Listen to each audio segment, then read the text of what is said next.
Hey guys, Bill here with Catch 22.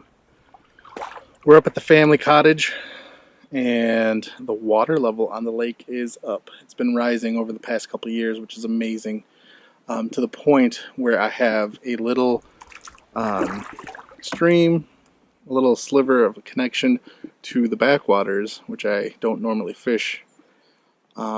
So we're gonna head back there today now that we're able to. And there's a ton of vegetation over there, so I brought a somewhat of a punching rig and a buzz frog, and we'll see if we can't find the big fish that are on this lake. So I'm going to strap you to my PFD, and we're going to go through this little channel to the backwaters and see what we can do. Alright, stay tuned. Okay, you can see my daughter kind of getting to the mouth of the channel over here. And you can see all those bushes and trees. So I need to take proper measures here. I'm going to take my setups and lay them in front of me so I'm not snagging on the trees and whatnot. That's a drop shot rig for when I come back out and do a little bluegill fishing.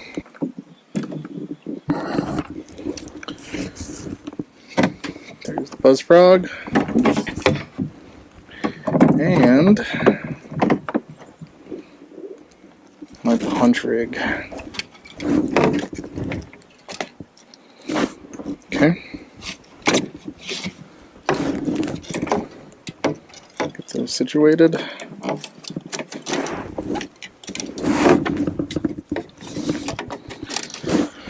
Okay.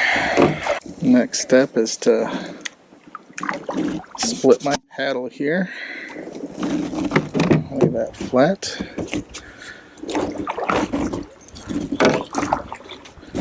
And oar the rest of the way in.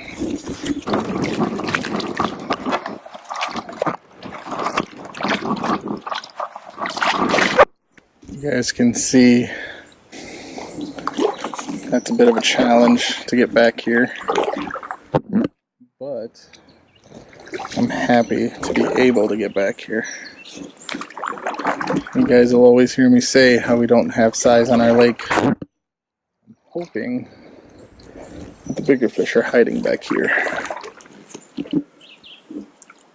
Doesn't get too deep back here, but there's lots of natural cover.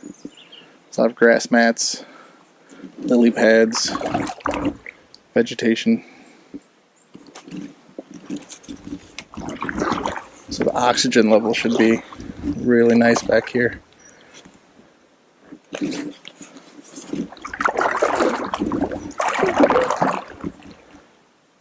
Just have to navigate a little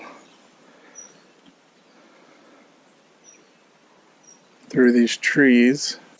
Now you guys can't see, but the water's pretty darn clear. But we're through most of it, so I can put my rods back into place now and reattach my paddle. I will see you guys on the other side. Okay guys, we're through to the other side. As you can see, it's lily pads and grass as far as the eye can see. Looks really bassy. Hopefully we can land a decent fish back here. We're gonna try. Okay guys, I'm gonna start off with the buzz frog because I don't think I've ever seen a spot more froggy.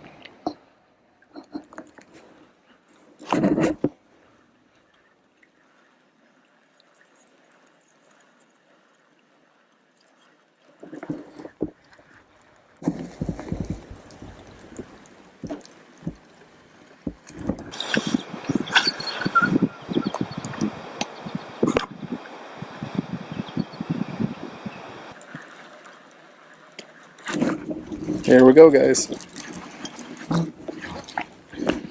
Missed them.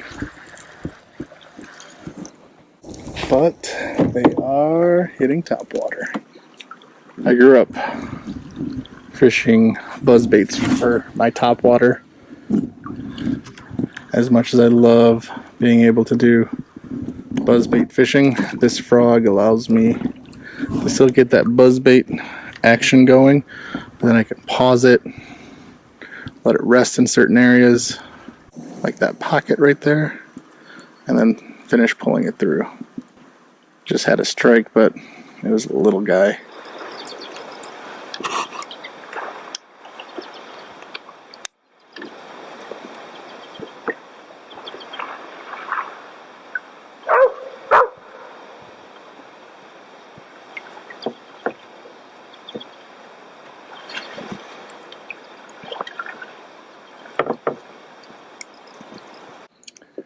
Getting nothing but short strikes on the frog, which leads me to believe that they're either too small or that they're tiny.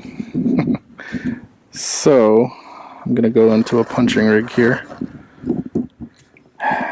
This isn't ideal for a punching rig, but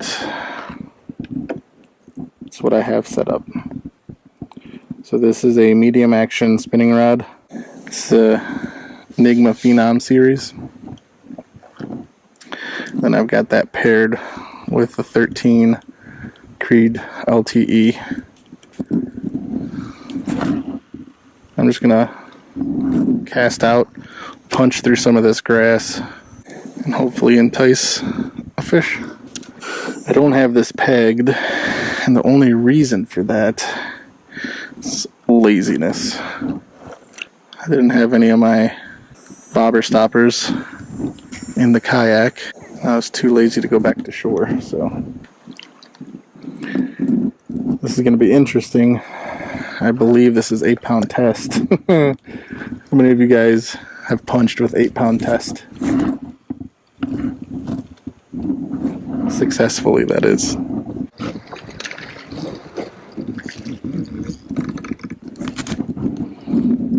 Oh boy, guys.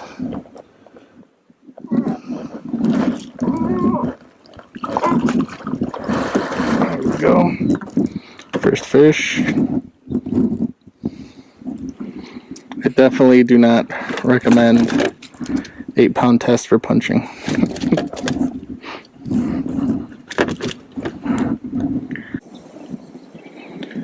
Stout hook. There we go. Little guy. But I'll take them.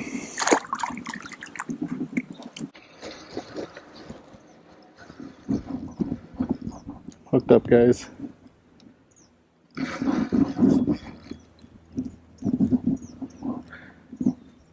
It's either a really big fish or a smart fish. I think it was just a smart fish. Had me in the weeds. Yeah, it's a little guy.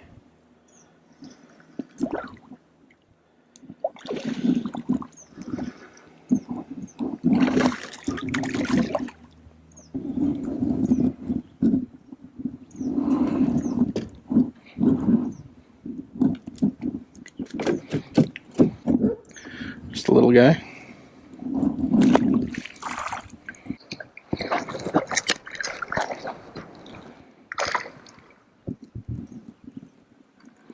Little guy just got it at the boat. Cost me my bait.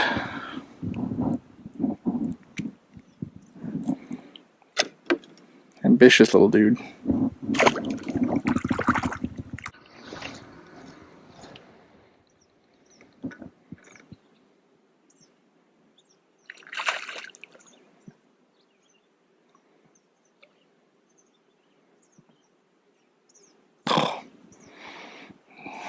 Snared in the lily pads and he got off.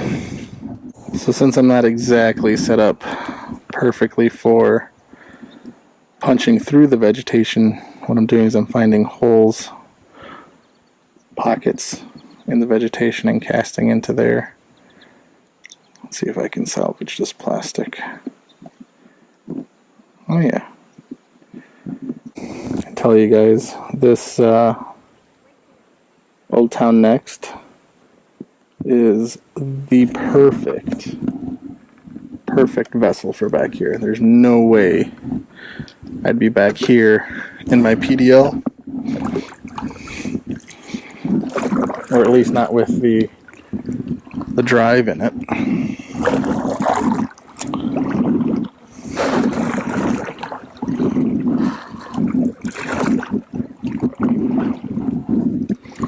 You wouldn't be back here in any pedal kayak.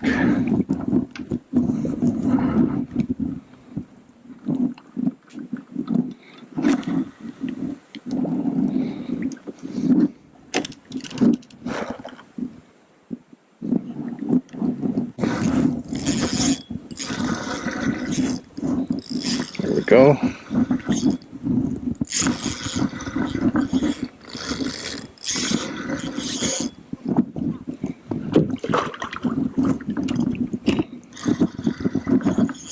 This guy's in the weeds.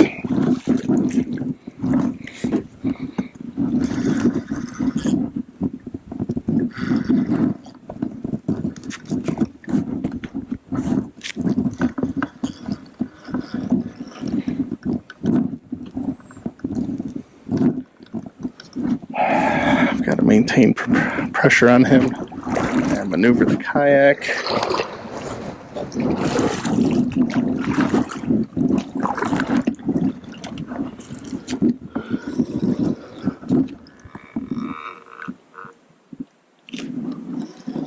Oh man, this guy's in lily pads, grass mat. Oh, there he goes. He's out. Whoa. And there he is, guys. The big ones are back here. Come here. Come here. Oh. Look at that. Look at that, guys. That is what I'm talking about.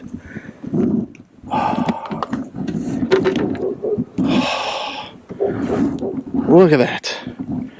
He's got a leech in his mouth. This is so exciting, guys. He spawned out, or she spawned out. But I know some of you guys are looking at this fish and not thinking it's that big. But I've been fishing on this lake for a good 19 years, and I've yet to catch a fish this size. What a beaut. What a beaut. Oh, the backwaters. They're in the backwaters, guys.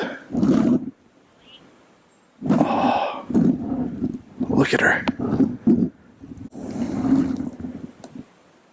Oh.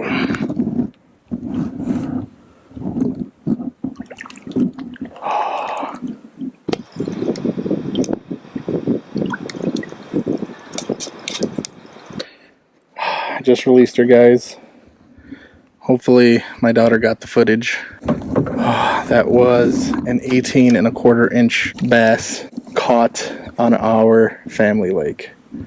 You have no idea how thrilling that is. One, I'm pretty sure that's my 2018 PB. It's definitely not my largest bass, but I'm pretty sure it's my biggest of the year. And I caught some really nice fish on Lake St. Clair this year. So that's exciting. That is exciting. I don't think I've ever caught anything more than a pound or so, maybe a pound and a half on this lake. So to catch that size, oh, so nice. So nice. So just to get a lot of life out of my bait here, I just keep breaking off the tip and re-rigging. The only thing cooler would have been to catch him or her on top water. But it didn't happen, and that's alright. She was a smart gal. Immediately entangled herself in the weeds and lily pads. Made it difficult for me. But they don't get that big without being smart. Here, really quick, let me show you the bait that I'm using. I also, wrong pocket. I also use this bait on a Ned head and treat it like a Ned rig. This is a slammer craw, and this is green pumpkin blue, and it works great. Got a Texas rigged flipping weight right now, but you can also put it on a Ned lock. Those pincers float, so it'll stand straight up just like any other Ned rig. I almost went to a neighboring lake today, so I'm like, the big ones aren't here. Gotta go to the bigger lakes. Just gotta find them. That's all, guys.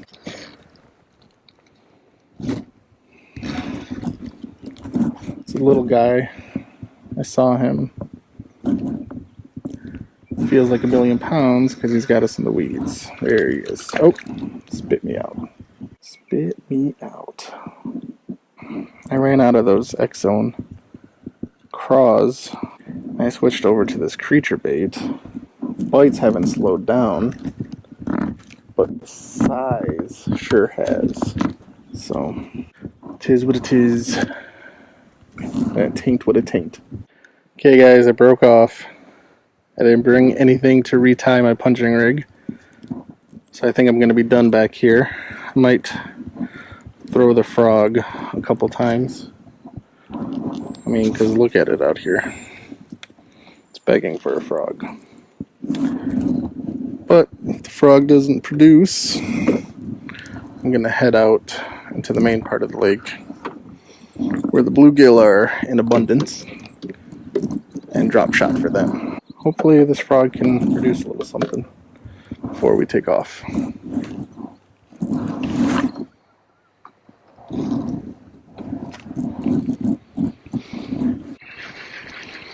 We've got a frogfish, guys. Oh, it's a little guy. But he hit the frog. Oh, there he is. There he is. Okay, maybe we can stay back here a little bit longer. That tiny little guy hit that frog. Fun, fun, fun.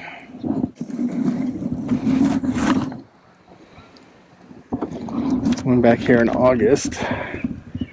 All I've been doing was planning on trying to figure out what other bodies of water in the area that I'm going to fish instead of figuring out my own lake. So when I come back, my punching rig and my frog rod. This is neither my punching rig or my frog rod, but it's the closest thing I have to a frog rod with me. So it's a medium heavy 7-foot.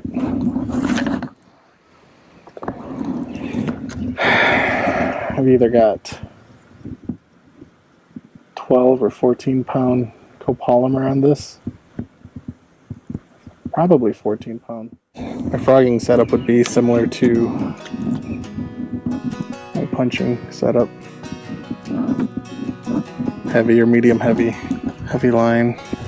That way, catch a fish. I'm able to power him out of all these lily pads, all this vegetation.